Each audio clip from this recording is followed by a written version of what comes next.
Estamos gravando parte 2, segundo bloco da nossa maravilhosa aula do curso O Supremo Tribunal Federal e a Proteção aos Vulneráveis, projeto de comemoração pelos 5 anos do Grupo de Pesquisa Jurisprudência de Direitos Fundamentais. Estamos terminando a aula 1, Jurisdição Constitucional e Direitos Fundamentais. Boa noite a todos os 32 alunos que estão ao vivo com a gente nesse momento. Vamos então dar sequência ao nosso conteúdo. Vou colocar na tela para vocês os nossos slides. Todo mundo consegue ver bem? Mandem um ok aí rapidinho. Maravilha, então, gente. Olha só. Vamos avançando. Estamos falando sobre os pressupostos do modelo constitucional contemporâneo, as ideias principais para o constitucionalismo que, inclusive, temos no Brasil. Lá no texto do Barroso, o ministro diz que a Constituição de 88 é o símbolo maior de uma história de sucesso. A transição de um Estado autoritário, intolerante e muitas vezes violento para um Estado democrático de direito. É o que nós estávamos falando na aula passada e na aula de hoje, inclusive, né? Saímos de uma ditadura militar e criamos condições institucionais, ou seja, condições de Estado para termos um Estado democrático de direito. Sob sua vigência, realizaram-se inúmeras eleições presidenciais por voto direto, secreto e universal. Lembra que o direito ao voto é uma conquista do nosso país, né? Durante muito tempo, tivemos voto censitário, voto de cabresto, nós não poderíamos nem escolher os nossos representantes. Lembrando que o direito ao voto, ele é fundamental para o funcionamento da democracia, para que a gente possa levar à Câmara dos Deputados, ao Senado Federal, as pessoas que possam legislar na proteção de todas as pessoas, né? Então, quando você coloca um deficiente como deputado, como senador, ele vai levar as bandeiras das pessoas com deficiência. Quando você coloca um professor, ele vai colocar as questões da educação. Quando você coloca um sindicalista, ele vai levar as questões trabalhistas. Quando você coloca um agropecuarista, um fazendeiro que seja, ele vai levar os interesses do agronegócio. Então, toda esses vários setores sociais, essas várias camadas sociais, são fundamentais para a construção de um Estado democrático de direito que atenda ao interesse de todo mundo. Bom, tivemos então aqui o voto direto, secreto e universal, com debate público amplo, participação popular, alternância de partidos políticos no poder. Nós temos visto isso, né? A presidência da República, durante muito tempo, por 8 anos, ficou com o PSDB, presidente Fernando Henrique Cardoso. Depois venceu o Partido dos Trabalhadores, o PT, presidente Lula por 2 mandatos, presidente Dilma. Depois foi eleito o presidente Bolsonaro. E aí você percebe, então, a alternância de poderes e a alternância de ideologias, né? PSDB, um partido de centro-direita, PT, um partido de esquerda, presidente Bolsonaro, talvez ultradireita, né? Então você percebe aí uma alternância. E brincadeiras à parte, queridos, isso é muito bom, né? Independente da pessoa que é eleita, não vou entrar no mérito aí das escolhas do povo brasileiro, mas é importante porque você leva as pautas da esquerda, depois você leva as pautas da direita, e essa alternância de poder faz com que o país avance, né? Com que os direitos aí sejam assegurados para todas as pessoas, todas as camadas sociais. Percebam então que a Constituição de 88 foi o rito de passagem para a maturidade institucional brasileira. Nas últimas décadas, superamos todos os ciclos de atraso, né? Eleições periódicas, presidentes cumprindo seus mandatos ou sendo substituídos da forma constitucionalmente prevista. Lembrando que tivemos 2 presidentes, né, sob o alvo do impeachment, o presidente Fernando Collor de Mello, depois a presidente Dilma Rousseff. Tivemos também aqui o Congresso Nacional em funcionamento, sem interrupções. o judiciário atuando e as forças armadas fora da política. Então, a Constituição brasileira conseguiu, claro, aí a Cíntia está até dando um toque, né? Senhor, hoje em dia não é bem assim, né? Mas a bem da verdade é que nós temos conseguido sustentar a democracia. É bem verdade que a democracia sofre ataques, nós temos aí, né, uma série de questões que todos os anos se apresentam para nós, mas, de uma certa forma, as instituições têm funcionado no Brasil, têm funcionado. Bom, avançando aqui na nossa matéria. Vamos dar uma olhada agora nos principais artigos da Constituição brasileira sobre a proteção aos vulneráveis, sobre a nossa discussão, sobre o nosso curso. A Constituição, lá no artigo 1º, define como fundamentos, né, a República e do Estado Democrático de Direito, 5 incisos como fundamentos. Professor, o que são fundamentos? Fundamentos é o que dá sustentação, é o que mantém de pé. Sempre que eu ensino esse artigo, eu digo que o fundamento da casa é o alicerce, o fundamento do corpo humano é o esqueleto, fundamento é o que sustenta, é o que dá sustentação, é o que mantém de pé. Então, quando eu olho quais são os fundamentos da República, os fundamentos do Estado Democrático de Direito, a Constituição elege 5 valores principais: a soberania, a cidadania, a dignidade da pessoa humana, os valores sociais do trabalho e da livre iniciativa e o pluralismo político. Aqui, quando nós falamos em fundamentos, eu quero que vocês entendam parâmetros de constitucionalidade. Ou seja, toda lei existente no Brasil deve respeitar esses 5 valores: a soberania, a cidadania, a dignidade da pessoa humana, os valores sociais do trabalho e da livre iniciativa e o pluralismo político.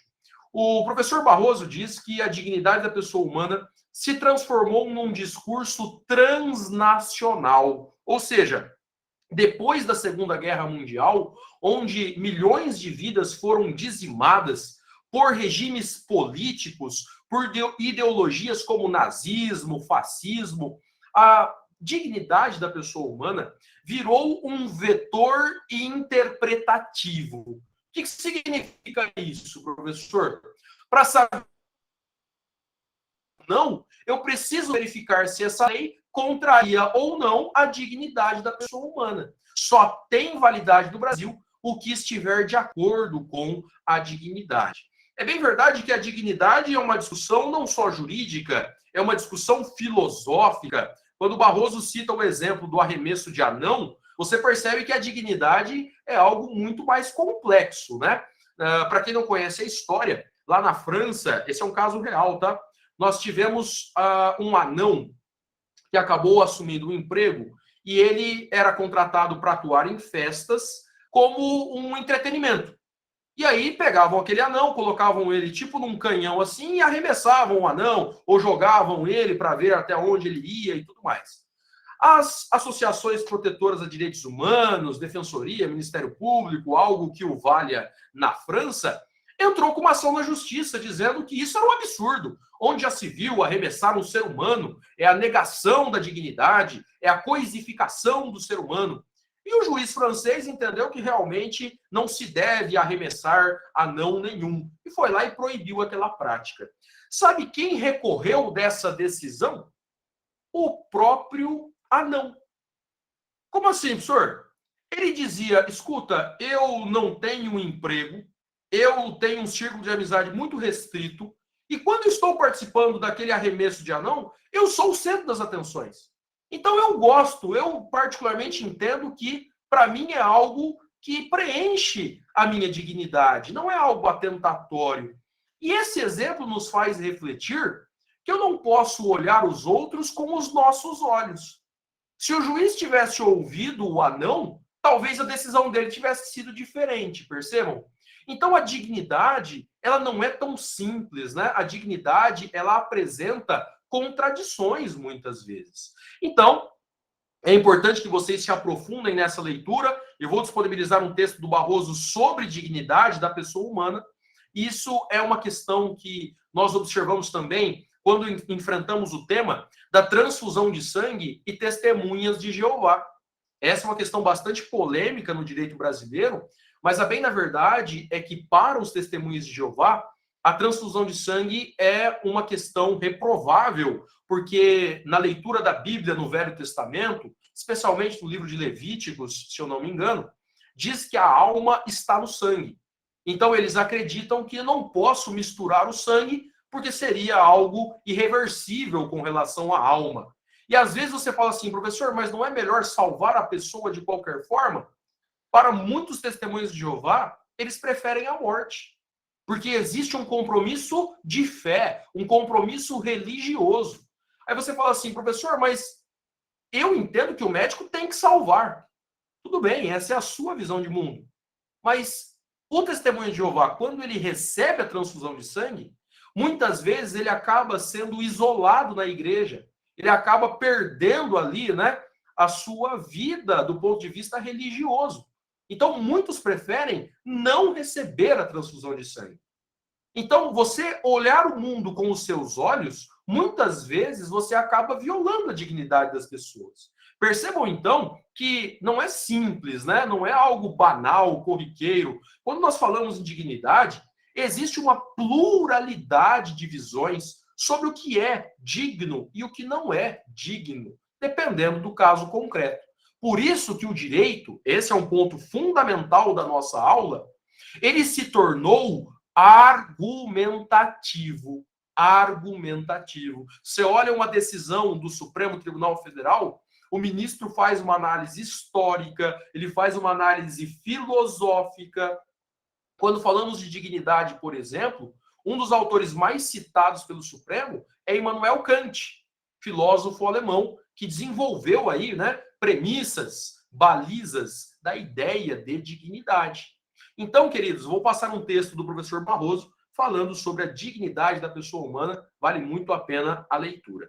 Para nós, voltando aqui para o nosso conteúdo, a lei só tem validade se estiver de acordo com a dignidade da pessoa humana, se não violar, se não contrariar a dignidade humana. E esse é um compromisso do Brasil, não só no direito interno. Lá no artigo 4º, quando nós definimos quais são os princípios que regem o Brasil nas suas relações internacionais, o inciso 2 estabelece que o Brasil vai ser regido pela prevalência dos direitos humanos.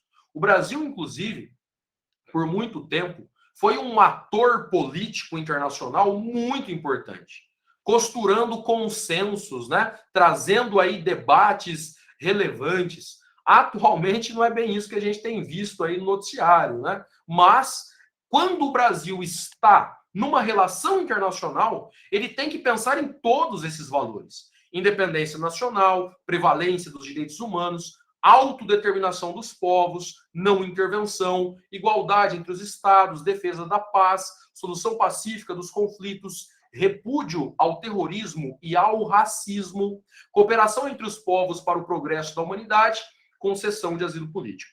Essa questão de autodeterminação dos povos é uma questão tão interessante que nós temos no judiciário brasileiro uma discussão sobre mulheres muçulmanas e o uso da burca. Vou te dar 2 exemplos.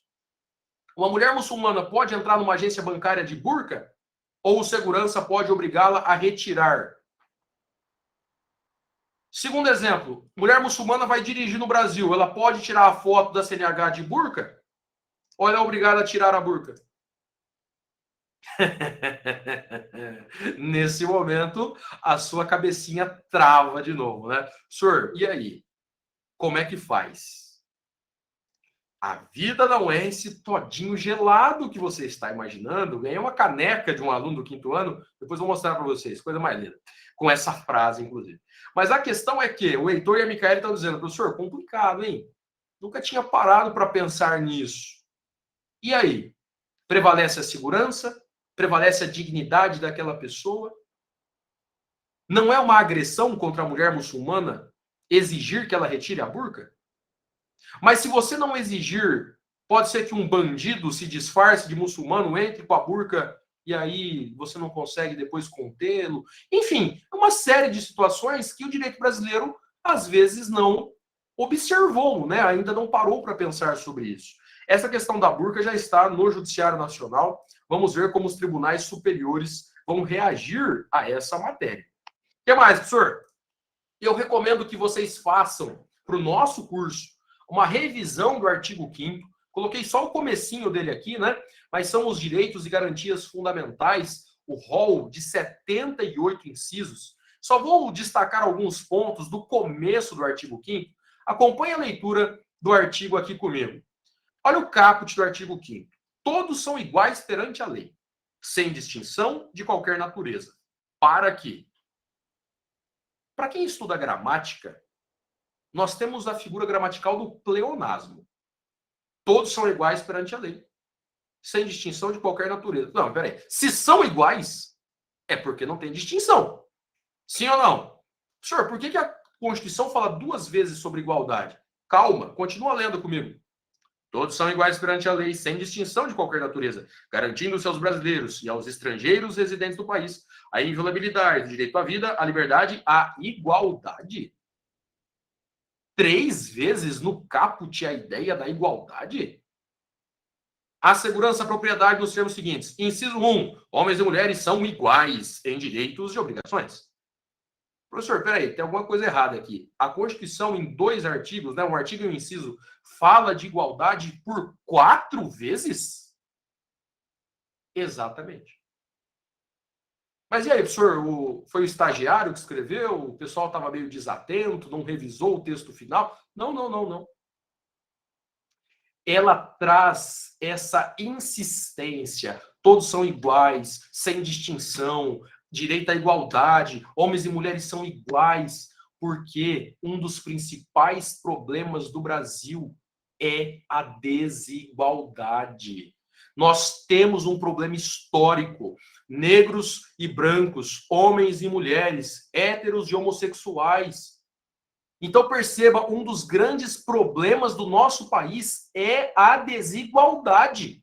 Então, a Constituição está tentando empurrar na sua cabeça essa ideia. Tem que ser igual, tem que ser igual. E a igualdade aqui é material, não é só formal. É igualdade no sentido de isonomia.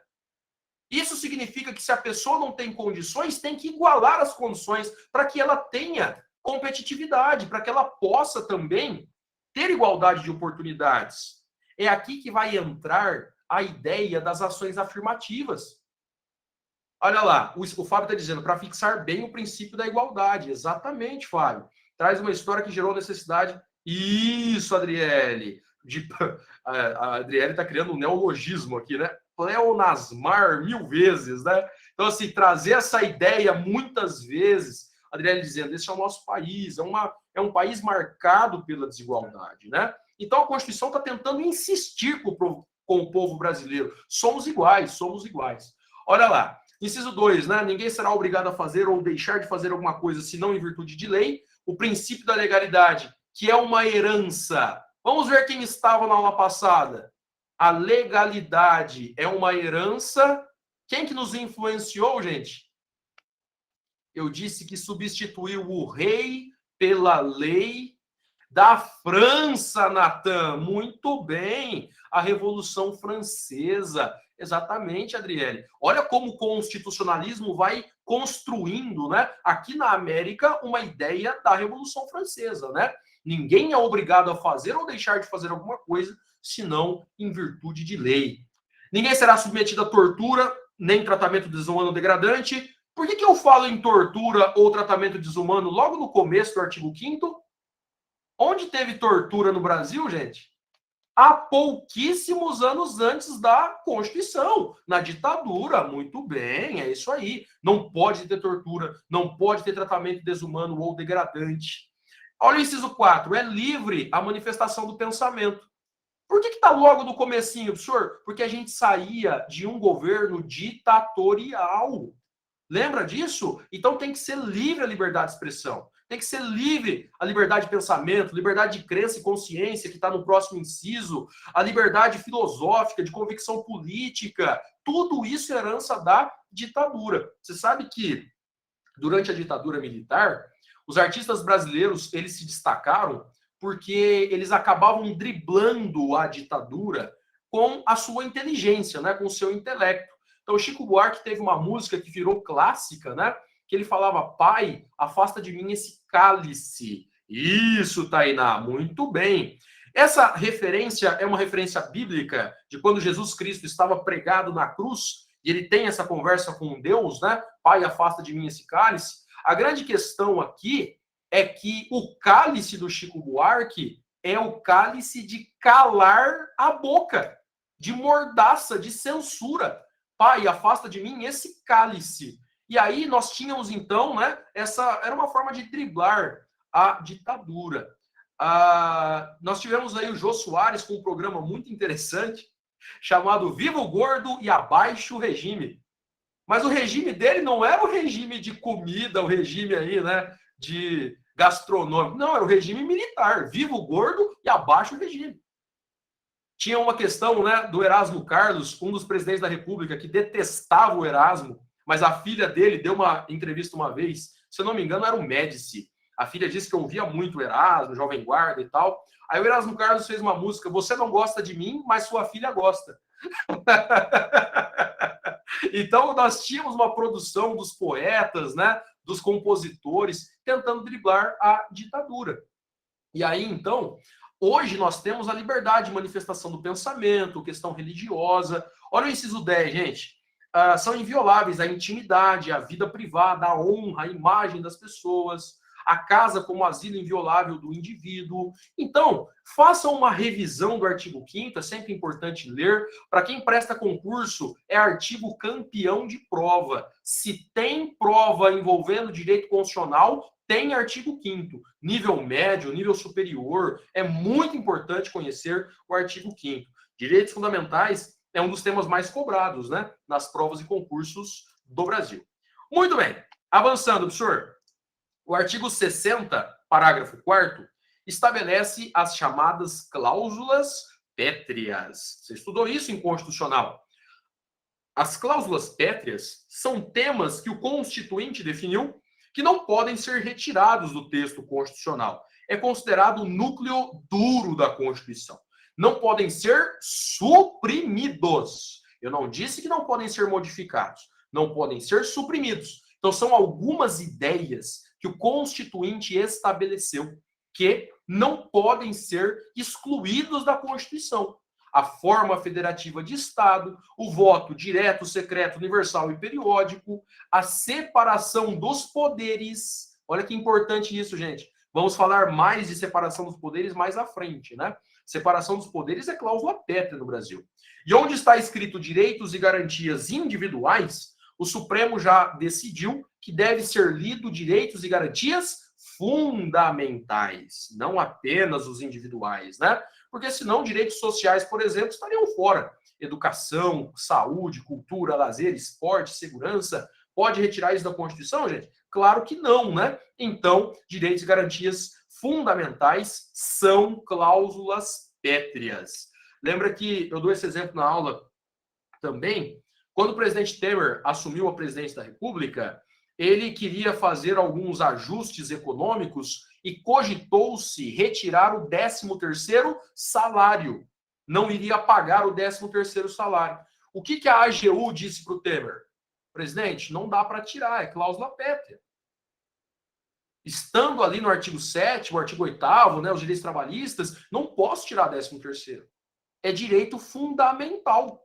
Então, perceba, né? Os direitos adquiridos não podem ser suprimidos, não podem ser revogados. Anote aí no seu caderno. Princípio da vedação ao retrocesso. Princípio da vedação ou proibição ao retrocesso. Direitos humanos fundamentais que foram garantidos, foram reconhecidos, né? E garantidos, não podem ser suprimidos.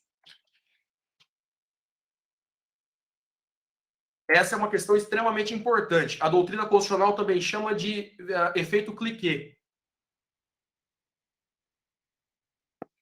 em homenagem ao constitucionalismo francês. Então, gravem essa ideia.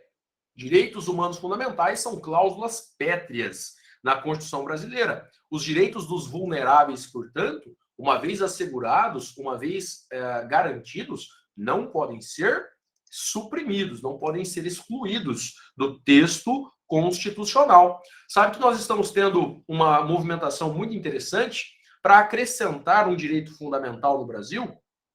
Quem que está acompanhando aí? Alguém? O pessoal da tecnologia, geralmente, está mais ligado nessa história. A gente está com uma proposta de emenda constitucional para incluir como direito fundamental, Natan dizendo direito à internet, professor? Direito à internet eu já vi essa discussão também, mas é um pouco mais específico, Natan. Vou dar uma dica para vocês em 4 letras. LGPD. Estão acompanhando essa discussão? LGPD? Isso, Tainá. Proteção de dados. LGPD é a Lei Geral de Proteção de Dados Pessoais. Estão querendo incluir na Constituição os dados pessoais como direitos fundamentais. Tem uma emenda constitucional tramitando nesse sentido, né? A LGPD, que entrou em vigor em 2020, é uma lei de 2018, com vacatio legis de 2 anos, e que a partir de janeiro do ano que vem, nós tivemos, né, uma resolução, a resolução número 1 da Autoridade Nacional de Proteção de Dados. A partir de janeiro já começam as autuações, tá? Para os meus amigos advogados aí que trabalham nas empresas, vale a pena você estudar a LGPD, porque a partir de janeiro já começa a fiscalização e as autuações administrativas. Processos judiciais a gente já tem desde o ano passado, né? Já tem. A Tainá está dizendo, professor, não foi agosto? Ô, Tainá, a resolução número 1 é de outubro agora, e ela determina que as autuações podem começar a partir de janeiro. Estou falando de fiscalização, tá, Tainá? A aplicação da lei ela já vale desde 2020. A lei já vale desde 2020. É que tinha toda uma questão de adaptação, né? Agosto foram as punições, né, Tainá? Começou a autorizar as penalidades, enfim. Mas a partir de janeiro, qualquer pessoa pode fazer uma denúncia anônima, inclusive, né? Pelo que diz aí a resolução número 1 da ANPD, Autoridade Nacional de Proteção de Dados. Dá uma olhadinha lá, Tainá, vale a pena. LGPD é uma matéria que também justificaria um curso só para isso, né? Muita novidade surgindo no Brasil, LGPD, compliance, temas aí muito interessantes. Bom, avançando, queridos. O que mais, professor? Uma outra questão importantíssima são os parágrafos do artigo 5º. O artigo 5º, no parágrafo 1º, determina que as normas definidoras de direitos e garantias fundamentais têm aplicação imediata. O que significa isso, professor? Pouco importa se tem lei ou não, o que a Constituição assegura como direito fundamental tem que valer como direito fundamental. Então não tem como o judiciário falar assim, olha, tá escrito aqui que você tem direito ao transporte, mas não tem nenhuma lei falando de transporte, não tem como aplicar esse direito. Não. Normas garantidoras, né, definidoras de direitos e garantias fundamentais têm aplicação imediata. Inclusive nas relações privadas. O Fábio pediu desculpa que teve que ir ao banheiro, mas ouviu falar em LGPD. Um assunto que o Fábio tem estudado muito aí, né? Estava comentando com o pessoal, Fábio, que a partir de janeiro a resolução número 1 da ANPD passa a autorizar as fiscalizações, autuações, né? A partir de janeiro agora começa aí a parte administrativa a funcionar efetivamente. Bom, gente, voltando então. Parágrafo 1º diz que as normas definidoras de direitos e garantias fundamentais têm aplicação imediata. Inclusive, vou colocar um tema para vocês pesquisarem aqui. Anotem assim no caderno. Aplicação horizontal dos direitos fundamentais nas relações privadas. O que significa isso, professor? Significa que os direitos fundamentais não são apenas para o Estado. As empresas também precisam respeitar direitos fundamentais. Quer ver um exemplo? No Brasil começou uma movimentação dos empresários colocarem câmera de segurança sem avisar as pessoas. Já viu isso? O cidadão estava sendo gravado lá sem saber que estava sendo gravado. Aí a funcionária ia ajeitar a roupa, acabava, não tinha ninguém ali, ela tirava a roupa para trocar o uniforme, gravava ela nua. Pode acontecer uma situação dessa, gente? Evidentemente que não, né?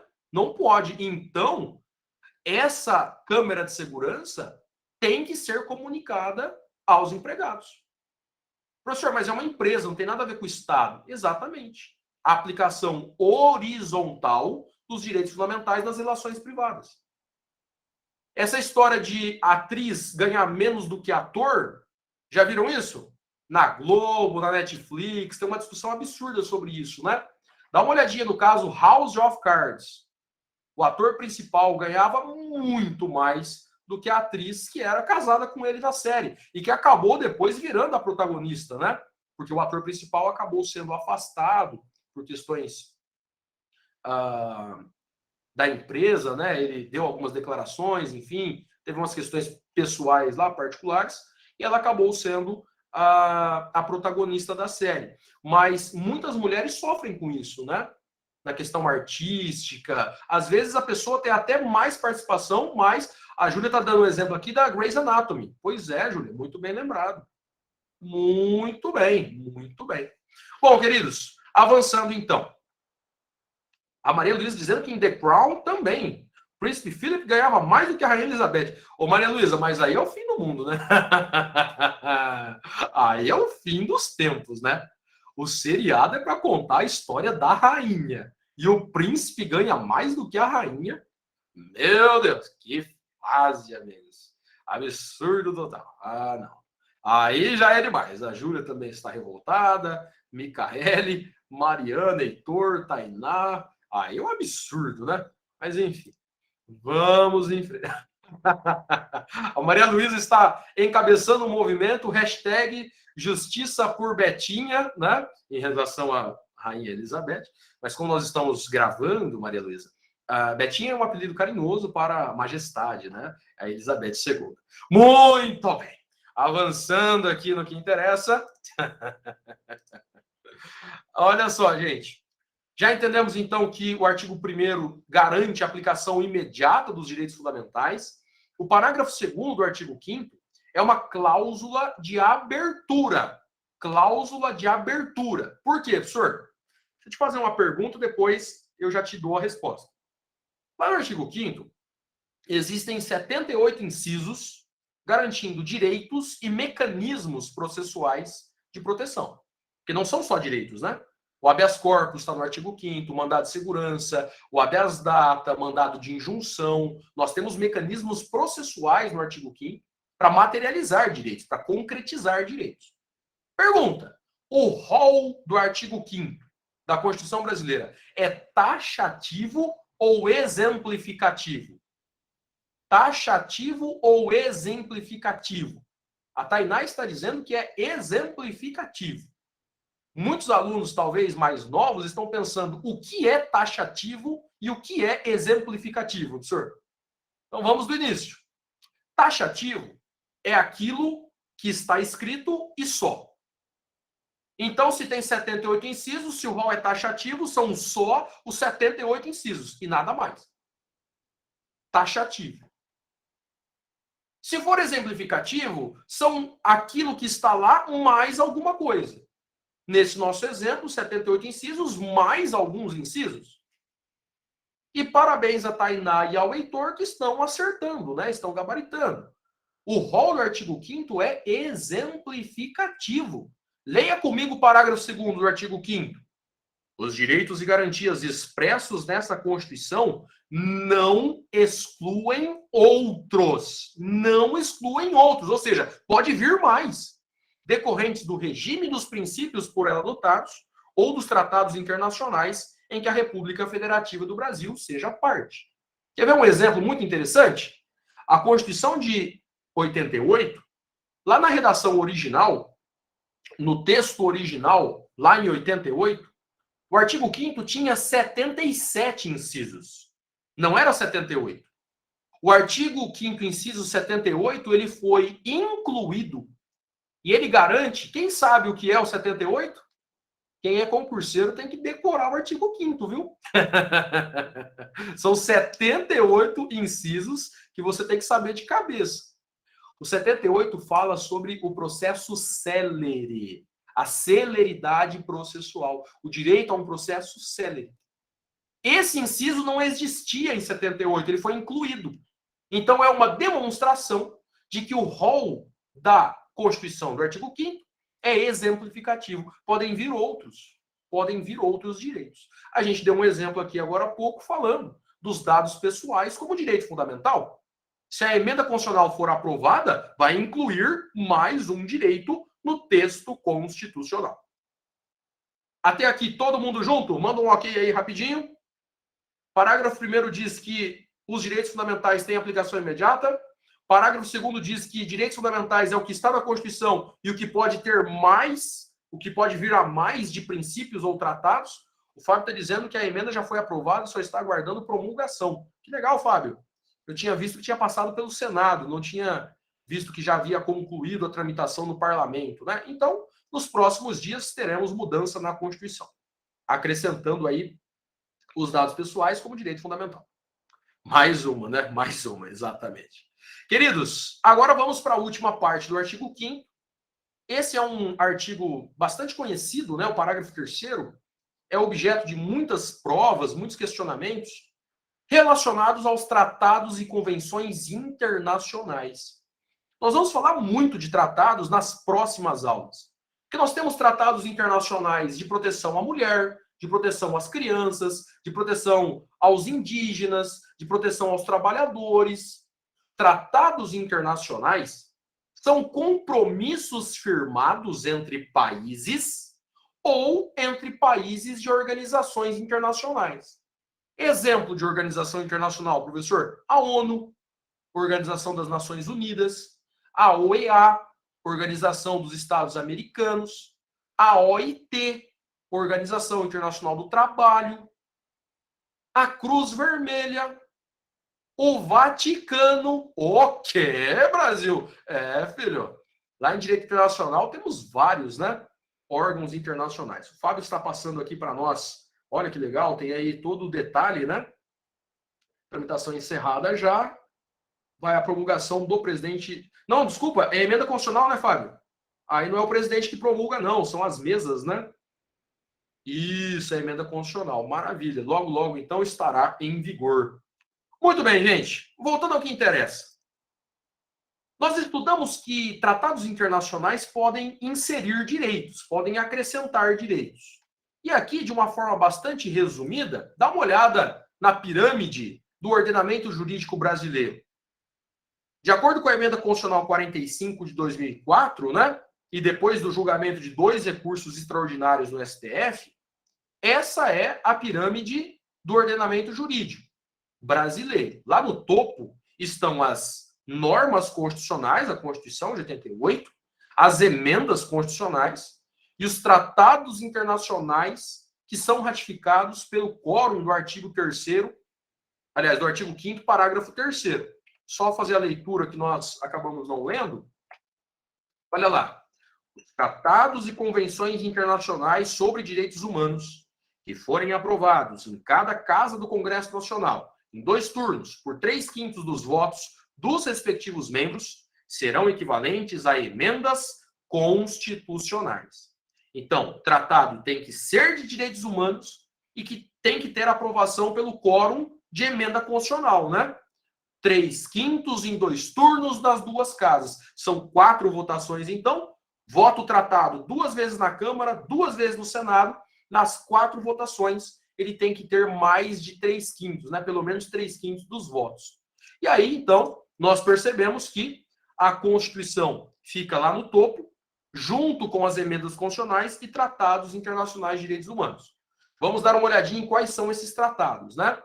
Os tratados de direitos humanos que foram aprovados, mas não pelo quórum do artigo 5º, parágrafo 3º, são normas supralegais. Estão acima das leis, mas abaixo da Constituição. Exemplo principal para nós aqui, a Convenção Americana de Direitos Humanos. O Pacto de São José da Costa Rica é um tratado supralegal. Está acima das leis e abaixo da Constituição. Eu estou falando disso de uma forma bastante rápida. Na graduação, a gente leva uma aula só para explicar essa pirâmide aí, né? Mas eu preciso que você se lembre que, além da Constituição, temos tratados de direitos humanos que podem ser equivalentes à emenda constitucional, ou seja, estarem na mesma estatura de emendas constitucionais, ou então supralegais, acima das leis. Mas eu estou dizendo isso porque quando você estiver escrevendo o seu artigo, o seu capítulo de livro, eu gostaria de analisar com você quais são os tratados internacionais sobre o tema que você está estudando.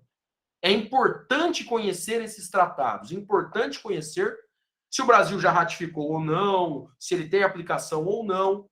Inclusive, essa ideia de tratados internacionais de direitos humanos junto com a Constituição forma o chamado bloco de constitucionalidade.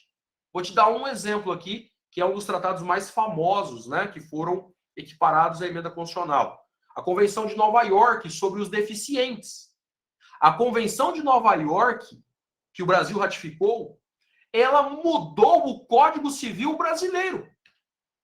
Quando nós falamos sobre capacidade civil, você deve ter estudado isso com o professor Cavazana. Quando eu fiz faculdade, e não está tão longe assim, foi 2009. Meu primeiro ano foi 2009. Os deficientes não tinham capacidade civil como tem hoje. A Convenção de Nova York entrou no sistema jurídico como norma constitucional e ela mudou o Código Civil. Ela deu um tratamento diferenciado, tanto é que hoje no Brasil nós só temos uma modalidade de absolutamente incapazes. Quem são? Responde aí. Essa todo mundo aprendeu, primeiro ano. No Brasil, quem são os absolutamente incapazes? A Micaele, que não está para brincadeira, nem o Gabriel Terezi, já estão gabaritando os menores de 16 anos. Menores de 16 anos. Deficientes não são mais absolutamente incapazes. Porque um tratado internacional mudou o direito brasileiro. Faz sentido a todos, gente? Maravilha? Muito bem, só estou relembrando algumas ideias. E agora vamos avançando. Olha só que interessante. Principais tratados internacionais de direitos humanos que o Brasil ratificou. Eu gostaria, de verdade mesmo, que você anotasse esses tratados, o material já está com vocês, e que pelo menos uma vez na sua vida você fizesse a leitura desses tratados. São normas muito importantes. Atenção, nação concurseira que me ouve. Pessoal do concurso tem que conhecer os tratados mais importantes, principalmente se o seu concurso for defensoria pública. O Pacto Internacional dos Direitos Civis e Políticos da ONU, de 66. Pacto Internacional dos Direitos Econômicos, Sociais e Culturais da ONU, também, de 66. Convenção Americana de Direitos Humanos, de 69, também conhecida como Pacto de São José da Costa Rica. Convenção sobre os Direitos da Criança. Convenção Interamericana para Prevenir, Punir e Erradicar a Violência contra a Mulher.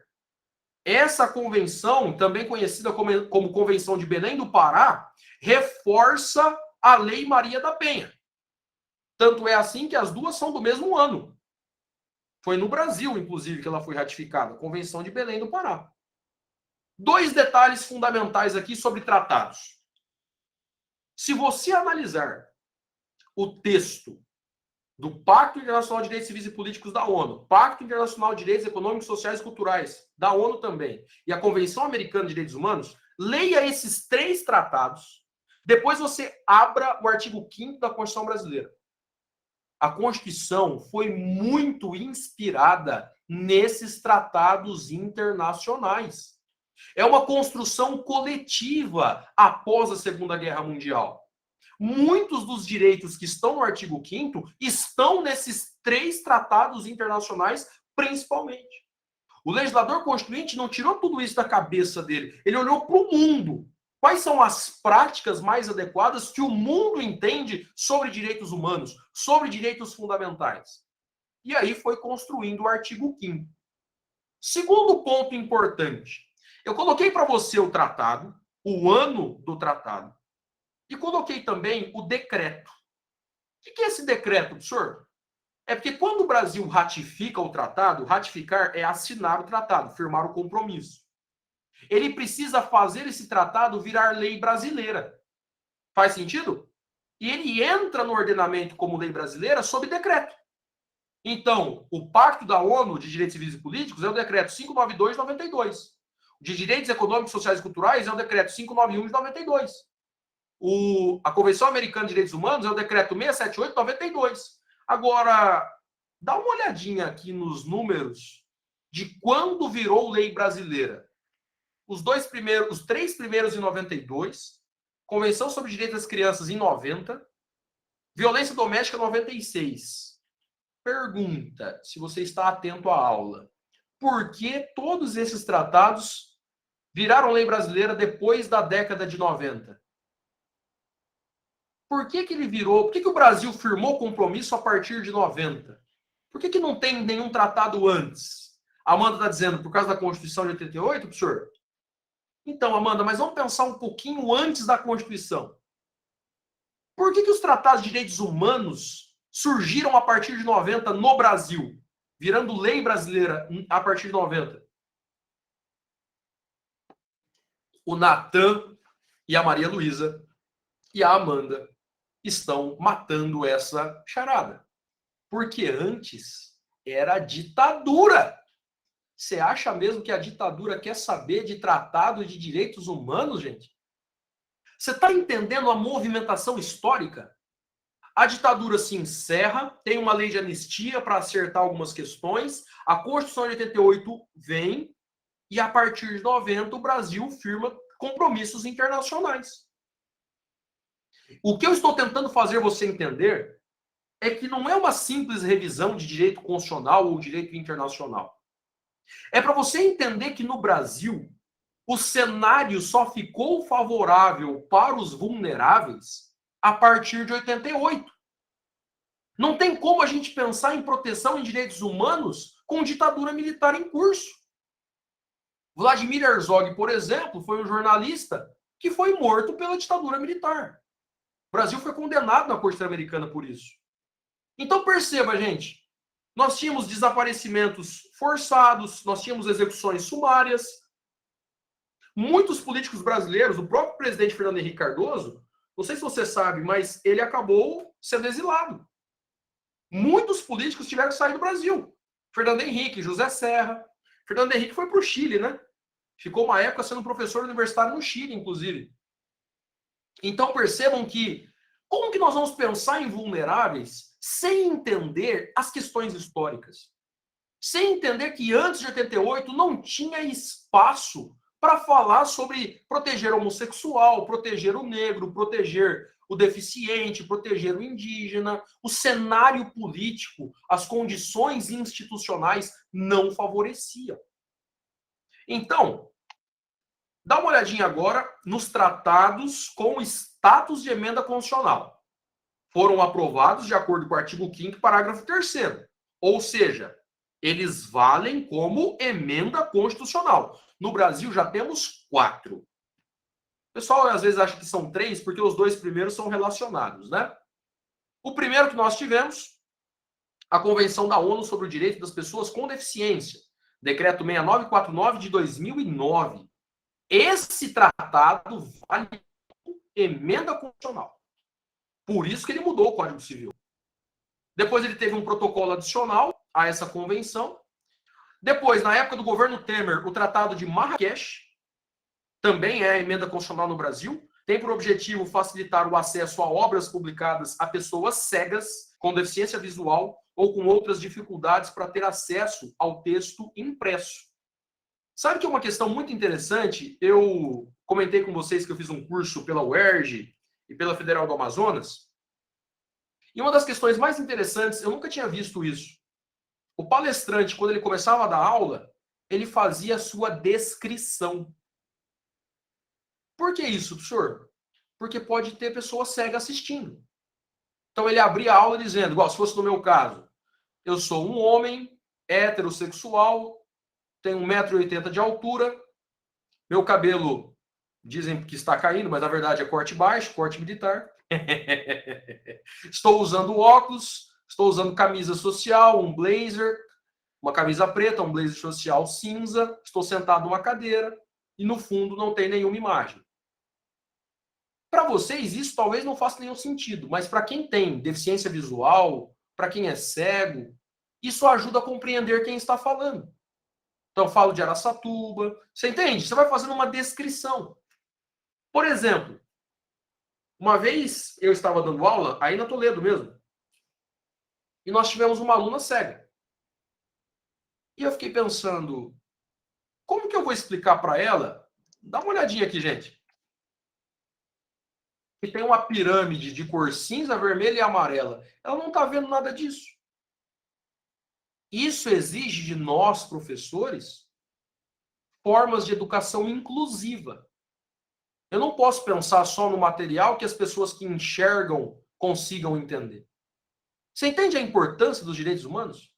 Então eu preciso desenvolver uma forma de que ela possa compreender o que é a pirâmide, por que a Constituição está acima, por que o Tratado Internacional está abaixo.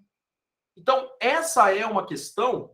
Nós tivemos uma declaração muito infeliz do ministro da Educação com relação às pessoas com deficiência. O Brasil, às vezes, não dá para acreditar. Às vezes parece que é Black Mirror que a gente está vivendo aqui, né? Para quem já assistiu, sabe do que eu estou falando. Não tem como você falar que uma pessoa com deficiência... Aí Tainá está dizendo, professor, como que você fez nesse caso? Tainá, nesse caso eu tive que conversar com ela. Aí separei um pedacinho da aula e eu fui falando, porque, na verdade, nós temos dois tipos de alunos com deficiência. Os alunos que conseguem ficar sozinhos. Então, por exemplo, essa menina, ela conseguia anotar sozinha. Eu ia falando, ela ia anotando, o computador depois até fazia leitura para ela, né? E nós temos aqueles alunos que, por deficiência física, não conseguem anotar. Então, geralmente, tem alguém auxiliando, assessorando. Na questão da deficiência física, aí você, da deficiência visual, desculpem, aí você esquece a pirâmide, né, Tainá? Aí você vai explicar de outra forma. Olha, a Constituição é a norma mais importante, então nenhuma norma prevalece sobre ela. Depois da Constituição, existem as normas supralegais. As normas supralegais não valem mais do que a Constituição, mas elas valem mais do que as leis. E abaixo da Constituição e das normas supralegais, temos as leis ordinárias. Leis federais, leis estaduais. E aí você vai explicando até que ela compreenda. Faz sentido, Tainá? Porque, geralmente, a pessoa que é cega, ela tem acesso a audiolivro. Então, ela consegue ir ouvindo a teoria, né? Ela vai ouvindo o que o professor fala, o que o livro está determinando. Muito bem. É uma forma de ajustar, né? Vai ajustando aí para que todo mundo compreenda a matéria. E aí, mais recentemente, nós tivemos a Convenção Interamericana sobre contra o racismo, discriminação racial e formas correlatas de intolerância. Eu tentei buscar o decreto, mas não encontrei o decreto presidencial ainda. Só encontrei o decreto legislativo 861/2017. Se alguém conseguir o decreto presidencial, que é o decreto que vocês estão vendo ali em cima, depois vocês me mandem. Eu vou dar uma pesquisada com mais calma, mas só tinha encontrado o decreto legislativo. Então, nós temos 4 emendas constitucionais, né? São tratados internacionais com status de emenda. O primeiro sobre deficiência, o segundo sobre deficiência visual e pessoas cegas, o terceiro sobre racismo, discriminação racial e formas correlatas de intolerância. Até aqui, todo mundo junto? Só um detalhe. Racismo não é só com relação ao negro, não, tá? Não é só com relação ao negro, não. Você pode ter racismo, muitas vezes, com um povo diferente. Você pode ter racismo, às vezes, com uma questão religiosa. Então, não é com uma questão cultural. Tudo bem? Não é só com relação à cor da pele, não. Muito bem. Até aqui, todo mundo junto? Mandem um ok rapidinho e vamos para a reta final. Maravilha. 31 alunos ligados aqui na aula. Muito boa a participação de vocês. Vamos agora para a reta final da nossa maravilhosa aula. A nossa Constituição de 88, ela contempla direitos de primeira, segunda e terceira geração ou dimensão. Essa ideia de primeira, segunda e terceira geração ou dimensão, você aprende em direitos humanos ou depois em processo coletivo, tutela dos direitos difusos e coletivos. Vou fazer uma rápida revisão sobre isso também, mas o mais importante, para nós fecharmos essa parte histórica, é que antes nós tínhamos o Estado liberal. O Estado liberal é aquele que se preocupa com direitos individuais, direitos, então, civis e políticos, basicamente. E a base do direito liberal, o Estado liberal, é o direito privado. Lembra que eu te falei que a preocupação do Código Civil era o quê mesmo? Uma palavra, coloca no chat aí. Qual que era a preocupação do direito civil em 16? A propriedade, o patrimônio. Parabéns. O Estado liberal ele se preocupava com a proteção da propriedade. Então, o Estado ele não deveria interferir. Tanto é que quem é liberal, politicamente falando, quer menos Estado. Você já ouviu isso em debate político? Para os liberais, a função do Estado é não atrapalhar a economia, o livre mercado. A grande questão é que, nessa ideologia, quando nós partimos do pressuposto de que o direito privado é o núcleo do sistema jurídico, a pessoa humana ela não recebe tanta proteção assim. Então, deixa eu te dar um exemplo. Se você for contratar um motoqueiro para ser entregador do iFood e você entender que vai pagar R$ 20 para ele por noite, o que o liberalismo vai defender? Se ele aceitar receber R$ 20 por noite, o Estado não tem que interferir. Professor, mas isso não é uma condição subhumana? É uma condição tão subhumana que existem fazendas que condicionam o pagamento dos seus empregados, alimentação e vestuário. Então o cara trabalha e acaba o mês devendo para o patrão. Vocês já estudaram isso? É o que nós chamamos de condição análoga de escravo. Por quê, professor? Porque vira um círculo vicioso que a pessoa se prende àquilo. Para o liberalismo econômico, é o pessoal que grita pela meritocracia, né? Eu acho linda a meritocracia, desde que todo mundo tenha tido a mesma oportunidade. Agora, como é que você vai falar em meritocracia? Vamos comparar aqui, gente, rapidamente. Vamos falar mais sobre cotas nas próximas aulas, mas vamos pensar um pouquinho. Meritocracia, em linhas gerais, que vença o melhor. Quem se prepara melhor, vence. E aí você vai premiar o mérito. Muito bem, eu tenho um aluno chamado Walker. O Walker, professor? Sim, porque família de tradições nórdicas inglesas, que tem um apartamento na Avenida Paulista, e o nosso amigo Walker estuda em colégios bilíngues, aprendendo de manhã português, à tarde inglês, e a mensalidade desse colégio custa R$ 8.000. E eu tenho o Zezinho da Silva, que mora no Complexo do Alemão. Perdeu o pai por bala perdida, vai na escola para se alimentar, mas na família dele ninguém estudou. E eu te pergunto, os dois, quando prestam vestibular, concorrem em igualdade de direitos? Ou meu amigo Walker provavelmente vai fazer medicina e o Zezinho, se conseguir fazer faculdade, vai ser provavelmente numa uniboleto da vida aí, vai conseguir um diploma que não vai dar condições para ele de trabalho e vai acabar trabalhando com qualquer outra coisa, menos com o que ele se formou. Você entende essa questão, gente? Estado liberal, para ser bem sincero, é bom para quem tem dinheiro. Para quem não tem, é o caos. Não estou aqui dizendo que o socialismo é a solução, né? Professor, o senhor é comunista? Não, filho, muito longe disso. Só estou dizendo que no Estado democrático de direito, você tem que pensar nas pessoas menos favorecidas. A Maria Luísa está fazendo uma crítica fundamental, porque senão você perpetua a desigualdade. Eu já tive alunos que, em bate-papo de corredor comigo, dizia assim, professor, é meio complicado lá em casa, porque os meus pais me vêm estudando e eles não falam muito para mim, mas eu sei que eles estão achando ruim, porque eu não estou trabalhando. E se eu não estou trabalhando, eu estou prejudicando minha família, porque na minha família, entre trabalhar e estudar, o trabalho sempre foi mais importante. Então, você percebe que a pessoa, às vezes, não tem incentivo da própria família, porque a família não teve a oportunidade de cursar uma universidade. Então, perceba, o Estado liberal, ele tem o foco no direito privado, é o núcleo do sistema jurídico. Ele prega a não intervenção do Estado. E durante muito tempo nós vivemos sob o Estado liberal. Acontece que no Estado social, o que acontece é uma transformação no papel do Estado. O direito público se torna o núcleo deste modelo de Estado democrático de direito. Um fenômeno que vocês precisam conhecer a fundo, chamado constitucionalização do direito. Não sei se você já percebeu, mas pouco importa a matéria que você vai estudar.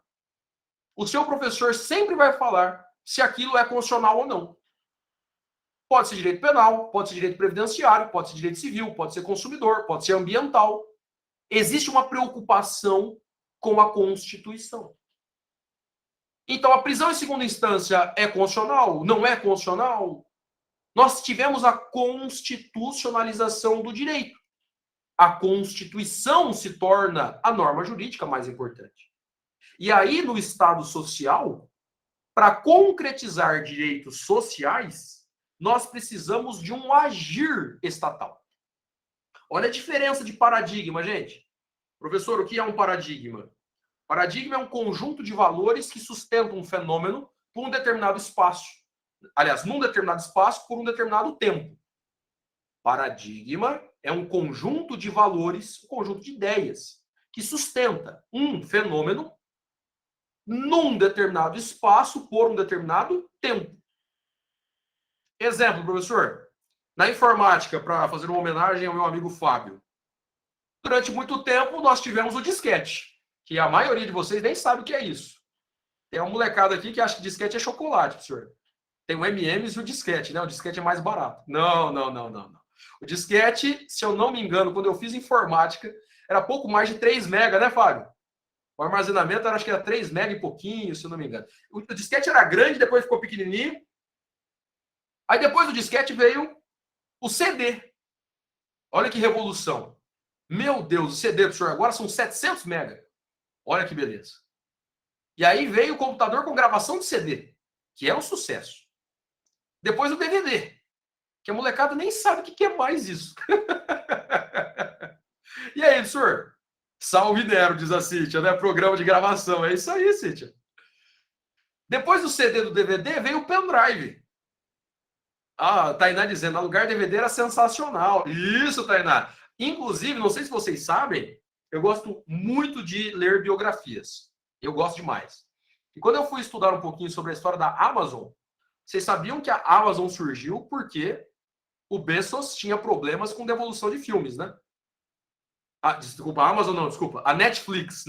Amazon é outra história. A Netflix surgiu porque o fundador tinha problemas, ele alugava filme e depois tinha que pagar multa. Eu era campeão de pagar multa também. E aí ele se cansou disso e criou a Netflix. Bom, a questão é a seguinte. A Amazon é uma questão de venda de livros, é outra história. Depois do pendrive, que você achava o máximo. Então agora eu consigo colocar centenas ou milhares de músicas no meu carro. Até que um belo dia eu estava andando de carro e eu recebi a seguinte informação. O seu carro não tem Bluetooth? Aí eu falei, como assim? É, porque agora não precisa mais do pendrive. Você liga direto pelo celular. Ok, Brasil. Agora não tem disquete, CD, DVD, pendrive, tem mais nada. Tem um celular. Vocês estão entendendo o que é a mudança de paradigma? É o Spotify, Deezer, isso aí, Júlia. Então perceba, antes eu tinha o disquete, o paradigma era o disquete, depois passou a ser o CD e superou o disquete. Depois o DVD, depois o pendrive. Então o paradigma é um conjunto de valores que sustentam um fenômeno num determinado lugar, espaço, né, por um determinado tempo. Na política é da mesma forma. Durante muito tempo tivemos o paradigma do Estado liberal. O Estado liberal é um Estado bom para as minorias? A Júlia está dizendo que 20 anos, que eu nasci, tinha disquete ainda. Obrigado, Júlia. Me senti menos velho agora, né? O pessoal dizendo, não, senhor, disquete não é tão longe assim, não. Então, perceba, o Estado liberal não é tão positivo para as minorias, para os vulneráveis. Tanto é, não sei se você acompanha a política norte-americana, Qual foi uma das principais bandeiras do Obama? Chamado Obamacare. Sabe o que é o Obamacare? Sistema público de saúde. Porque nos Estados Unidos, se você tem dinheiro, bem. Se você não tem, morra. Como assim, senhor? O Estado, se você não tem plano de saúde, você vai ter que pagar. Se você não tem como pagar, é liberalismo, filho. Aqui no Brasil, a gente critica o SUS porque a gente não sabe como é a realidade de países que não têm sistema público de saúde. Porque você pode achar que demora, você pode achar que tem fila, você pode achar que é ruim, só que não importa o que você tenha, o Estado vai te atender. O Estado vai te atender. Pode ser que não tenha a melhor infraestrutura do mundo, mas o Estado vai te atender. Tem países que não têm sistema público de saúde.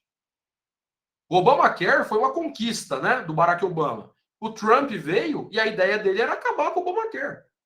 Você acha mesmo que o Trump já precisou de sistema público de saúde? Então, olha a diferença, gente, do Estado liberal e o Estado social. Só para ficar bem claro, tá? Bem claro. Eu advogo para a empresa. Eu entendo a importância da empresa para o desenvolvimento do país. Aqui não é uma pregação de que a empresa é o inimigo. Não, não, não, nada disso. Eu entendo que a iniciativa privada é que tem que puxar o desenvolvimento do país.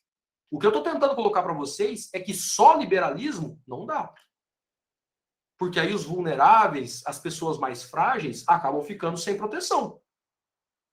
Tanto é que tem alguns autores, tem um Sayeg aqui em São Paulo, né, que foi candidato ao OAB e tal, ele prega um capitalismo humanista. Eu acho meio complicado, meio complexo, né? Meio que uma contradição em termos, às vezes. Mas a ideia seria essa, desenvolvimento econômico, olhando também para os mais necessitados. A Amanda está lembrando aí do pessoal da filosofia, a virtude está no meio, né, professor? Exatamente, Amanda, exatamente. Olha só, para a gente fechar essa aula, no Estado social nós temos uma transformação do papel do Estado.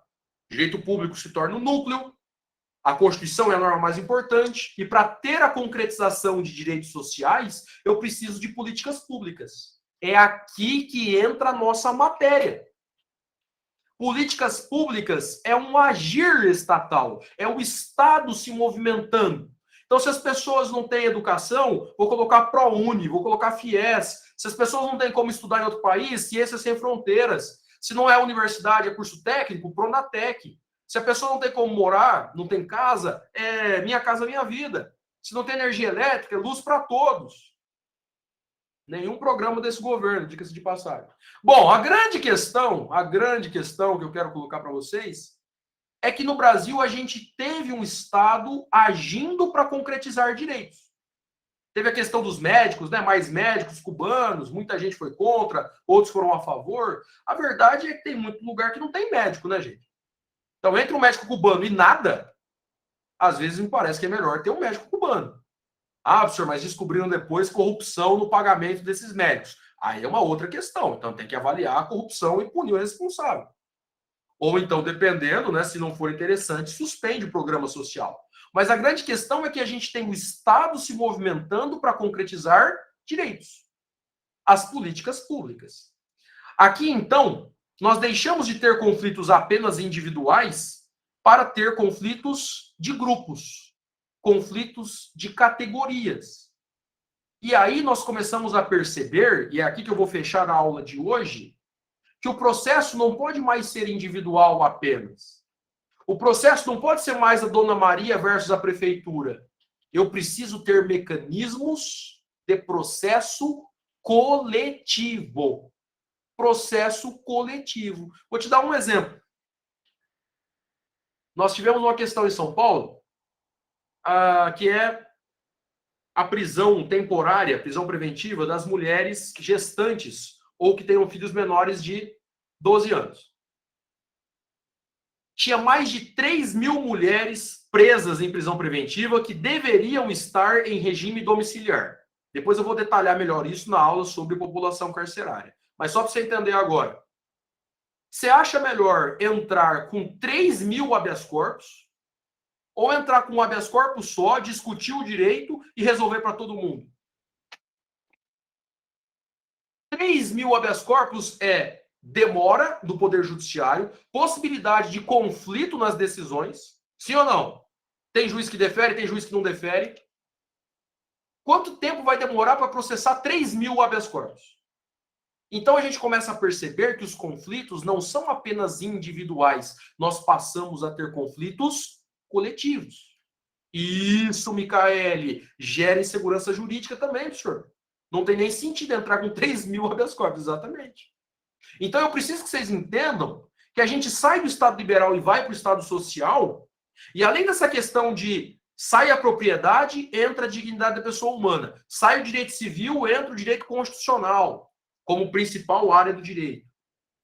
O direito que pensava apenas em conflitos individuais passa a conviver com conflitos coletivos, com questões de massas, de grupos. E aí nós temos, então, um Estado que vai assegurar também direitos de segunda geração, direitos de terceira geração. Mas tudo isso é matéria da nossa próxima aula. Na aula que vem a gente termina essa maravilhosa matéria, tá a lista de presença aí para quem não assinou. 30 alunos em firme e forte até o final. Muito obrigado pela presença de todos. Se tiver alguma pergunta, pode mandar. Se não, um grande abraço e até amanhã. Valeu, gente. Foi excelente. Um abraço. Tchau, tchau.